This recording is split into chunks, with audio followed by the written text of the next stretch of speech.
جناب علی صفحہ نمبر 383 ہے. حکایات اولیاء اشرف علی صاحب تھانوی کی کتاب معرکۃ الاعلیٰ 383 نمبر کی اس کا صفحہ ہے. آپ کو میں بتاؤں کہ یہاں کیا گل کھلایا جا رہا ہے. حکایت نمبر 439 383 نمبر صفحہ اور جناب دیوان محمد یاسین صاحب دیوبندی کی کہانی بیان کی جا رہی ہے. لکھتے ہیں کہ حضرت والد صاحب نے فرمایا کہ دیوان محمد یاسین مرحوم جو حضرت نانوتوی کے یعنی قاسم صاحب نانوتوی کے خادموں میں سے تھے، ان کا ذکر جہر مشہور تھا. ذکر جہر یعنی زور زور سے اللہ کا ذکر کرنا. یہ ذکر جہر ہوتا ہے. بڑے وہ سری جہر ہوتا ہے. پھر ذکر ہمارا پیر تھا تو باقاعدے وہ تو مغرب کے بعد بیٹھتا تھا تو جناب علی بنیا کرتے ہوتے اتار کے ٹوپی وپی اتار کے اب بالکل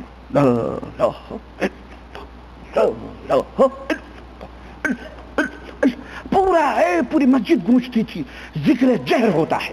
اور اخیر میں ایک دفعہ کہتا تھا محمد محمد رسول اللہ. اس طرح یہ ذکر جہر تو یہ دیوبندیوں کے ہاں بھی ہو رہا ہے. یہ کون ہے؟ یہ محمد یاسین صاحب دیوبندی. اور ان کا ذکر جب ہوتا تھا تو کیا ہوتا تھا؟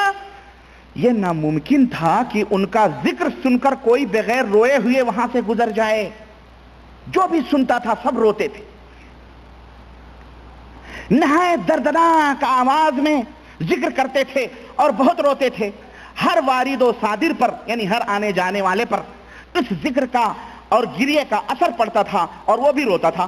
خود فرماتے تھے، اب دیکھیں یہ واقعہ ہو گیا. خود محمد یاسین صاحب دیوبندی فرماتے ہیں کیا کہ ایک دفعہ چھتے کی مسجد کے شمالی گنبد کے نیچے، چھتہ والی مسجد دیوبندیوں کے ہاں بہت مشہور ہے. تبلیغی جماعت کے لوگ باقاعدہ تبرکن وہاں جا کے قیام کرتے ہیں. ان کے بڑے بڑے بزرگ، کیونکہ ان بڑے بڑے بزرگوں کی خانقاہ ہے، استان ہے، وہاں پہ آستانے ہیں، اس لیے وہاں جاتے ہیں.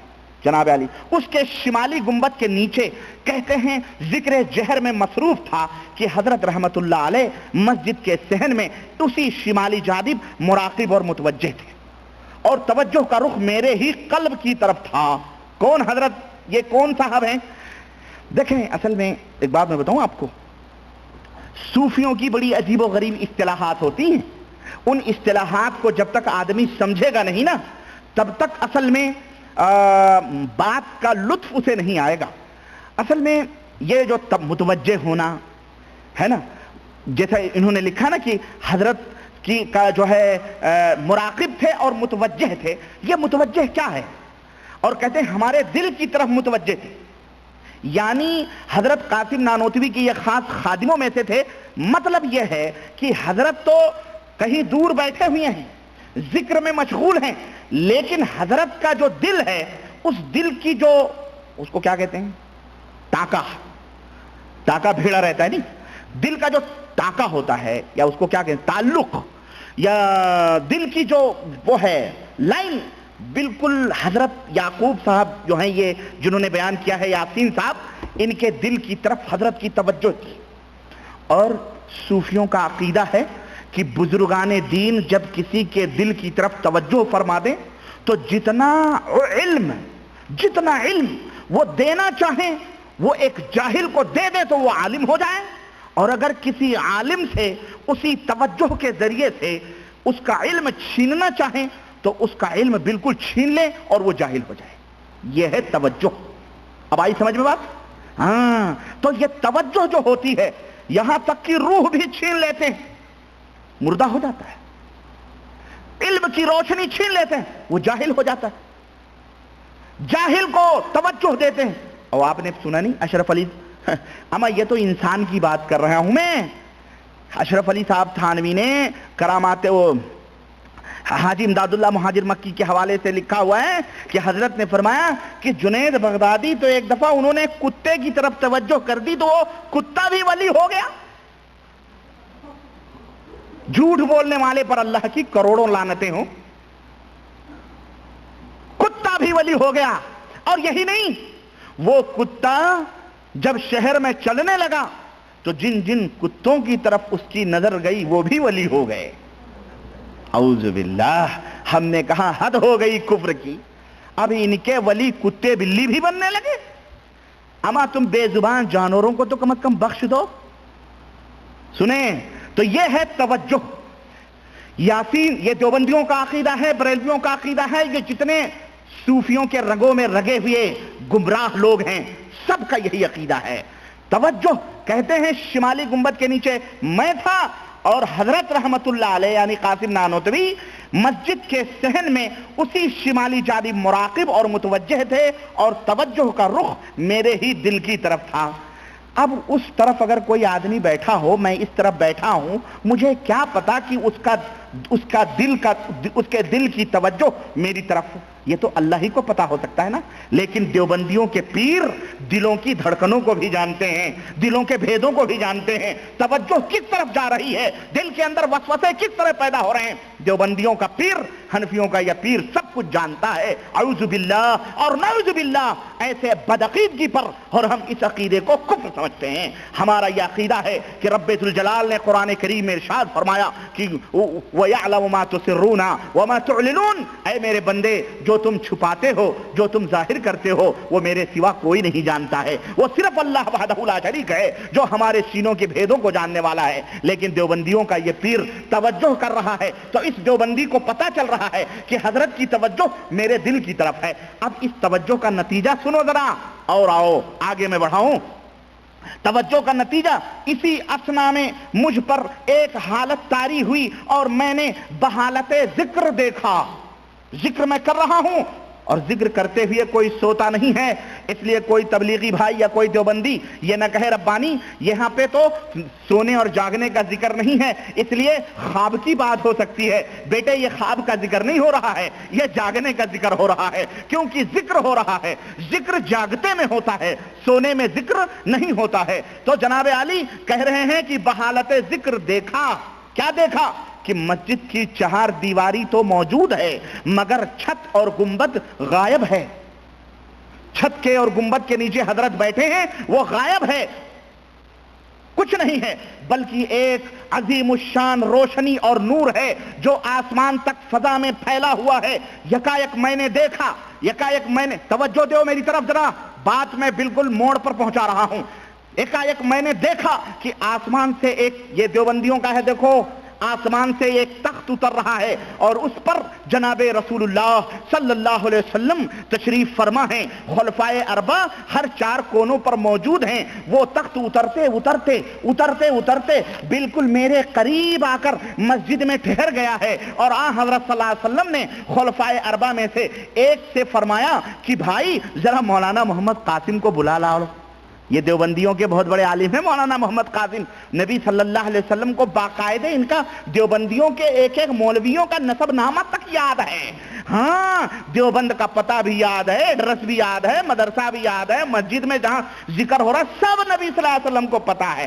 تو جب دیوبندیوں کے ان سب کا معلوم ہے تو بریلویوں کا تو بدرجہ اولا معلوم ہوگا نبی صلی اللہ علیہ وسلم کو, ہے کہ نہیں ہے؟ کیونکہ وہ بیچارے تو تم سے زیادہ عشق رسول, عشق محمد, عاشق مصطفیٰ اپنے آپ کو بیچارے تو کتے بلی تک کہہ دیتے ہیں. بہرحال تم بھی کہتے ہو دیوبندی لوگوں, تمہارے بھی قاسم نانوتوی نے کہا ہے نا کہ میں سگانے حرم میں بھی میرا شمار ہو جائے, حرم کے کتے میں. تو بہرحال تم لوگ تو سب کتے بلی ہو ہی. بہرحال اللہ اپنی زبانوں سے ہو, اللہ نے تمہیں اشرف المخلوقات بنایا تھا, لیکن تم نہ جانے تمہیں کیوں کتے بلیاں بڑے عزیز ہیں, اس لیے تم وہی بنتے رہے ہو. اللہ تمہیں معاف فرمائے اور اللہ ہدایت عطا فرمائے.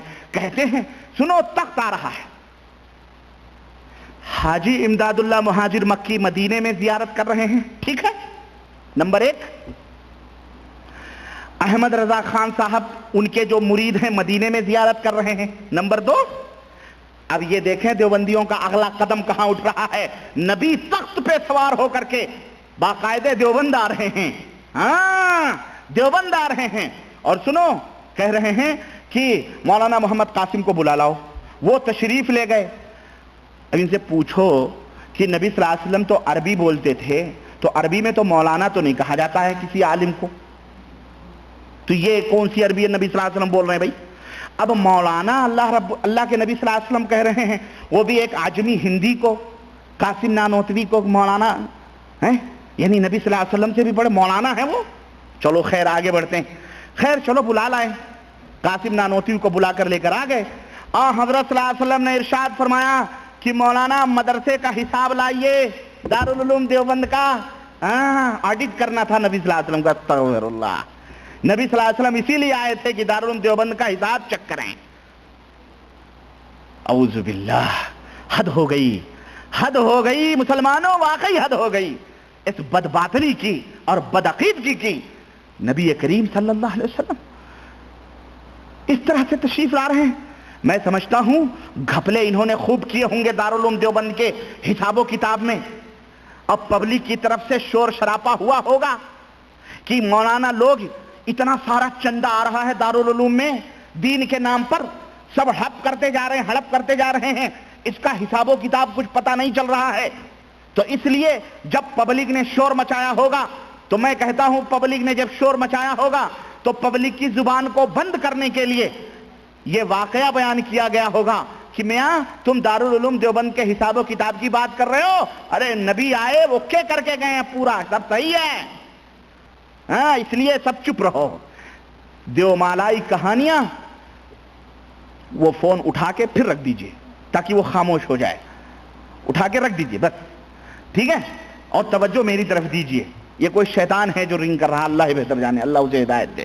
تو جناب عالی اس طرح سے لوگوں کو چپ کرنے کے لیے دارالعلوم کے لوگوں نے یہ زیارت کے قصے بنائے ہوں گے، یا تو شیطان آیا ہوگا، اب ان کو کیا معلوم کہ نبی صلی اللہ علیہ وسلم کو انہوں نے دیکھا ہے، دیوبند کے لوگوں نے دیکھا ہے کیا کہ نبی صلی اللہ علیہ وسلم تخت پہ آ رہے ہیں، چاروں صحابہ بھی آ رہے ہیں، کیا نبی صلی اللہ علیہ وسلم کو دیکھا تھا انہوں نے کہ پہچان لیں کہ یہ نبی صلی اللہ علیہ وسلم ہے؟ میں شیخ عبد القادر جیلانی کے پاس نور کے تخت پر بیٹھ کر کے شیطان آیا اور کہا میں تمہارا اللہ ہوں، لیکن وہ قرآن و سنت کے ماننے والے تھے، اس لیے انہوں نے کہا اللہ تو اس طرح نہیں آ سکتا، اور نہ ہی حلال کو حرام اور حرام کو میرے لیے حلال کر سکتا ہے، اگر حرام کو حلال کرنا ہی تھا تو اللہ کے نبی پر جو سب کے رسول سردار ہیں ان کے لیے حرام کو حلال کرتا، یہ کہاں سے حرام کو حلال کرنے آیا، یہ اللہ نہیں ہو سکتا۔ کہا اعوذ باللہ من الشیطان الرجیم، اس نے کہا جاؤ آج تمہارے علم نے تجھے بچا لیا۔ تو وہ تو شیخ عبد القادر جیلانی تھے، وہ تو خدائی دعویٰ کر کے بیٹھ گیا، سمجھ گئے،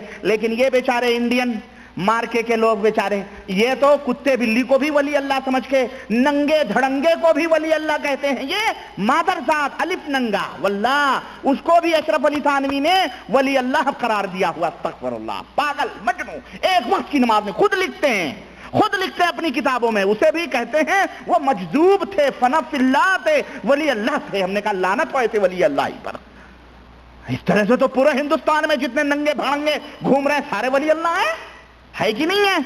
سنو، عرض کیا حضرت یہ حساب و کتاب حاضر ہے، اور یہ کہہ کر حساب بتلانا شروع کیا، اور ایک ایک پائی کا حساب دیا، دال کتنے میں، مرچی کتنے میں، نمک کتنے میں، چاول کتنے میں، دھنیا کتنے میں، گوشت کتنے میں، ڈنڈی، سب کچھ بتایا ہوگا، پورا ایک ایک پائی کا حساب کتاب دیا۔ حضرت صلی اللہ علیہ وسلم کی خوشی اور مسرت کی اس وقت کوئی انتہا نہ تھی، دارالعلوم کا حساب دیکھ کر بڑے خوش تھے نبی صلی اللہ علیہ وسلم، اور بہت ہی خوش ہوئے، اور فرمایا کہ اچھا مولانا اب اجازت ہے؟ عرض کی، حضرت نے عرض کیا جو مرضی مبارک ہو۔ اس کے بعد وہ تخت آسمان کی طرف عروج کرتا ہوا نظروں سے غائب ہو گیا۔